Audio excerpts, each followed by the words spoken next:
Okay, check कर लो आवाज आ रही है, थंब दिखाओ मुझे खाली।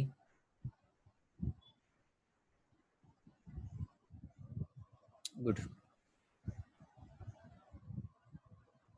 सो हम यहाँ पहुंचे थे कि भाई v की जो वैल्यू मुझे मिली वो मिली 15/13। अब फ्रैक्शन में लिखो तो भी सही है और ना लिखो तो भी 13 1 जा 13.20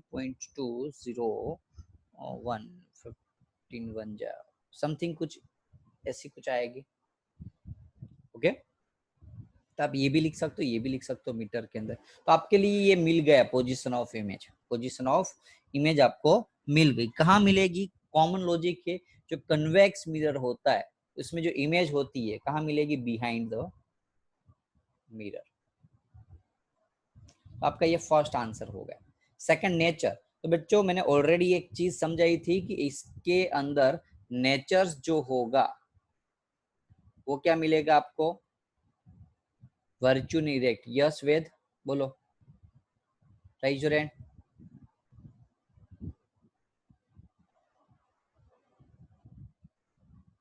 क्या डाउट है?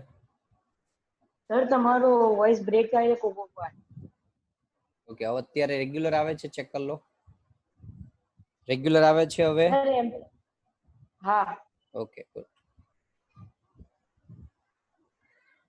सो नेचर ऑफ इमेज क्या आएगा आपको यहाँ बता सकते हो कोई?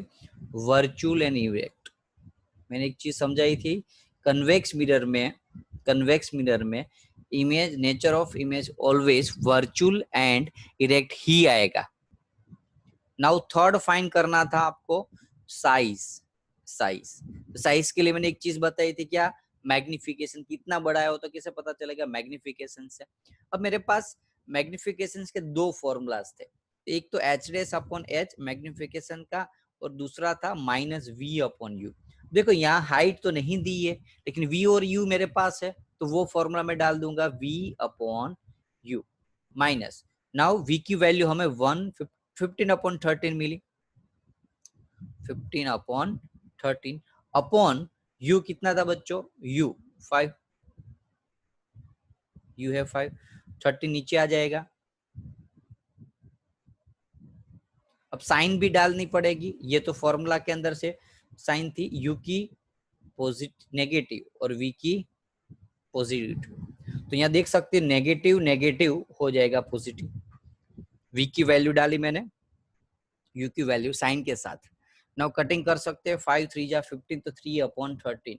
अब देखो कॉमन लॉजिक है, डिनोमिनेटर बड़ा है, इसकी वैल्यू छोटी होनी चाहिए, लेस देन 1 है। तो मैग्निफिकेशन यदि लेस देन 1 होता है तो इसका मीनिंग साइज जो होगी ऑब्जेक्ट की क्या होगी? डिमिनिश्ड, या फिर ऐसे स्मॉलर भी लिख सकते हो। क्लियर है? थंब दिखा दो यदि क्लियर है, आवाज भी अच्छे से आ रही है तो चेक कर लो। गुड। फिर से रिपीट कर रहा हूँ, ध्यान दो बच्चों, आईएमपी क्वेश्चन है। कन्वेक्स मिरर, पहला काम क्या करना होता है, तो डेटा लिखने का। फर्स्ट थिंग्स काम आपका होता है डेटा लिखने का। डेटा में साइन खास ध्यान रखना है, कौन से वैल्यू पॉजिटिव कौन से वैल्यू नेगेटिव आएगी, वो मैंने ऑलरेडी आगे बता दिया है। दूसरा काम होता है मिरर का फॉर्मूला। अब उसके अंदर जो भी वैल्यू हमने रखी वो डालने के बाद जो फाइनल वैल्यू हमारे पास मांगी है, वो जैसे यहाँ v थी, unknown value, position of image मिल गई। दूसरा इन नेचर, तो कॉमन सेंस है, कन्वेक्स मिरर है, ऑब्जेक्ट में और हर केस के अंदर वर्चुअल इरेक्ट ही मिलेगी नेचर्स के अंदर। तो और छोटा बड़ा तो मैग्निफिकेशन से फाइंड कर सकते हो। और या फिर ये ना भी करना हो तो भी आप डायरेक्टली लिख सकते हो क्या, कि डायमिनिश। क्यों, क्योंकि हमने एक चीज सीखी थी कन्वेक्स मिरर के अंदर, एक मिनट, कन्वेक्स मिरर के अंदर ऑब्जेक्ट जो होता है या तो हाईली डायमिनिश्ड होता है या डायमिनिश, यानी कि इतना तो है कि स्मॉलर ही होगा। ओके, तो आप स्मॉलर डायरेक्टली लिख सकते हो, लेकिन I recommend to find out the magnification to justify the size of the image. Okay, so that's why the you will get the 100% full marks. Okay, otherwise chances रहेगा marks cut करने से। चलो next question, this is the last question of today's lecture. ये आज के lecture का last lecture है, sorry last question है। Now object 4 centimetre size. देखो यहाँ आपको मिरर कौन सा दिया हुआ है, तो यहाँ लिख सकते हो आप मिरर जो है वो कौन सा है, कनकेव मिरर। कनकेव मिरर, तो कनकेव मिरर में U नेगेटिव होता है, V नेगेटिव होता है, F नेगेटिव होता है, R नेगेटिव होता है। कैसे पता चला, मैंने आपको ऑलरेडी आगे ये समझाया था, देख लो। U negative, V negative, F negative, R negative, बीच वाले की अभी जरूरत नहीं है। Now object 4 centimetre in size, yes H डेस, हाइट ऑफ ऑब्जेक्ट और हाइट ऑफ इमेज दोनों यहाँ पूछी हुई है। तो ऑब्जेक्ट की हाइट कितनी है, 4 सेंटीमीटर। तो ऑब्जेक्ट की हाइट 4, ऑब्जेक्ट ऑलवेज पॉजिटिव होगा और इमेज जो है वो ऑलवेज नेगेटिव हाइट पे होगी। Is placed 25 centimetre in front of concave mirror, यानी कि U ऑब्जेक्ट डिस्टेंस U 25 दिया हुआ है। फोकल लेंथ आपको दी है 15, you need not find out the R क्योंकि already directly focal length F दे दी है। Now at what distance from the mirror should screen be placed in order to obtain the sharp image? मुझे image निकालनी है तो कहाँ रखना पड़ेगा screen को। स्क्रीन यानी कि जब भी आपको ऐसा पूछे कि where should we put the screen, screen यानी कि इमेज, स्क्रीन यानी कि इमेज, तो मुझे ये फाइंड करना है इमेज डिस्टेंस। तो UVF का मेरे पास फॉर्मूला था ही, मिरर फॉर्मूला बच्चों 1/U 1/V। अटेंडेंस नहीं ली है, कोई भी लीव मत होना। U V and F, U की वैल्यू 25, V की फाइंड आउट करनी है, F -15 सॉल्व कर देंगे। V इस साइड रखेंगे -15, -25 इस साइड आएगा तो +25 हो जाएगा। माइनस को अभी ऊपर लिख लेते, एलसीएम अच्छे से ले ले। 25 का एलसीएम आई थिंक करना पड़ेगा, निकाल लेते हैं चलो। 5 3 जा 5 5 जा 3 और 5 5 3 जा 15 5 जा 75। तो 75 आपका एलसीएम है। 5 के टेबल 15 के टेबल में 75, 15 5 जा और 25 3 जा -5, क्यों यहाँ माइनस था इसलिए। तो -5 + 3 -2 upon 75. So we get V is equals to -75/2. So the V is equals to value कुछ कटिंग करने के बाद 37.5 आएगी। इमेज भी नेगेटिव आया, इसका मीनिंग इमेज जो ऑब्जेक्ट ऐसे समझ लो रखा था हमने। ओके, ऑब्जेक्ट कहाँ रखा था, पहले देखो काफी बार काफी सारे स्टूडेंट्स के पास ये भी एक स्किल होती है, तो वो क्या कर लेते हैं, इमेज ड्रॉ कर लेते हैं। फोकल लेंथ कितनी है, तो 15, तो यहाँ समझ लो मैं फोकल लेंथ F रख रहा हूँ, तो 13 पे क्या होगा, ये 13 होगा। अब इमेज कहाँ रखी है, 25 पे।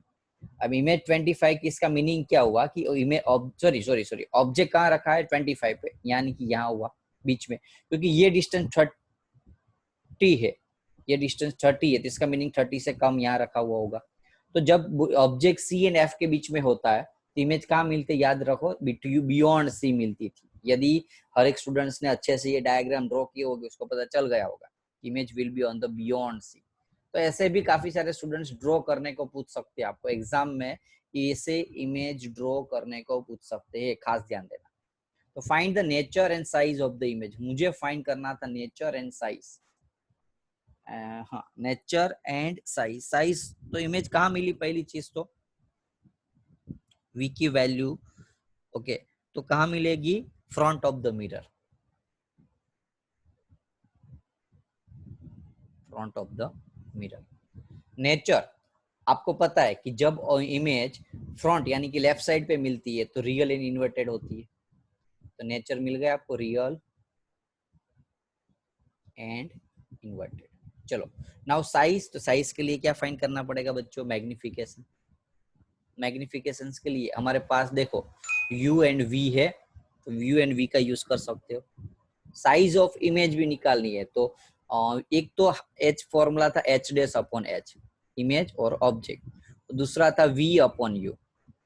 अब देखो बच्चों मेरे पास क्या क्या डेटा है, मेरे पास h है 4, हाइट, इमेज की हाइट नहीं पता है।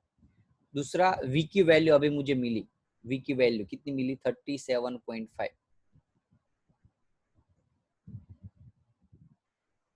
u आपको दिया था कितना, 25। ये आप सोल्व करोगे, माइनस माइनस पहले कट, तो h आपको मिला, h d sorry, is equal to 37.5 into 4 upon minus 25। So the h d solve करने के बाद में अभी कैलसी से डायरेक्टली कर लेता हूँ, आप अपने हिसाब से करना। तो कुछ इस हिसाब से आएगा answer, give me 1 minute. 37.5 into 4 तो 6 मिल रहा है आपका आंसर, माइनस 6 मीटर। ये आपको साइज मिल गई, साइज मिल गई आपको। अब देखो इमेज कितनी साइज का था, 4 का, सॉरी ऑब्जेक्ट, ऑब्जेक्ट 4 का था। अब ये जो इमेज एच डेस या बोलो एच आई बोलो, इट डिपेंड्स ऑन यू, यहाँ हम एच डेस वर्ड यूज किया हुआ है। तो एच डेस कितना मिला, 6 का, यानी कि लार्जर मिला, मैग्नीफाइड। क्वेश्चन अच्छे है, न्यूमेरिकल साइन भी है, टफ भी है, वैल्यू बेस्ड है, फॉर्मूला याद रखना है, साइन याद रखनी है। तो थोड़ा 2-3 बार प्रैक्टिस कर लेना प्लीज। बोलो थम दिखा दो यदि क्लियर है, तो बहुत इजी है, खाली फॉर्मूला याद रखो, साइन याद रखो, वैल्यू डाल दो। गिव मी थम, ओके गुड। सो इतना आज हम रखते हैं, होमवर्क के अंदर किसी को कोई डाउट हो तो पूछ सकता है मुझे। 2 टाइम्स ये जो दो न्यूमेरिकल सिखा है वो, बाद में ये फॉर्मूला सारे, ऐसा हो तो आप इमेज सॉरी वो लिख कर सकते हो। आज के लेक्चर में जो भी समझाया मैंने, यहाँ से समझाया, कहाँ से, एक काम करो स्क्रीनशॉट ले लो चार सारे स्टूडेंट्स, चलो ये सारी चीज 2 टाइम लिखते रहिए, स्क्रीनशॉट ले लेना, 5 सेकंड रखूंगा कोई भी रहे।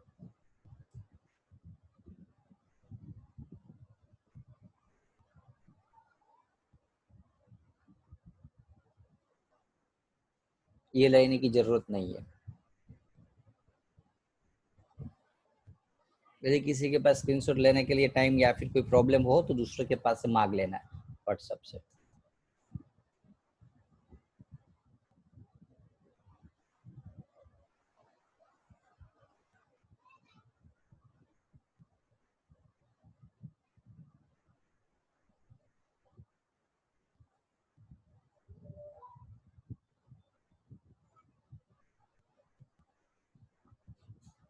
जल्दी से ले लो।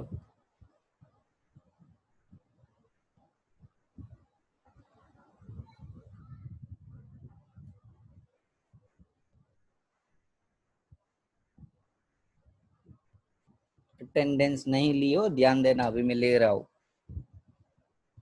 साथ में।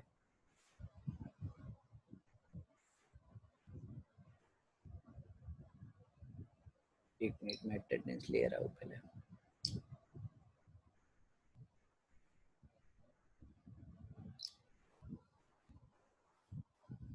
चलो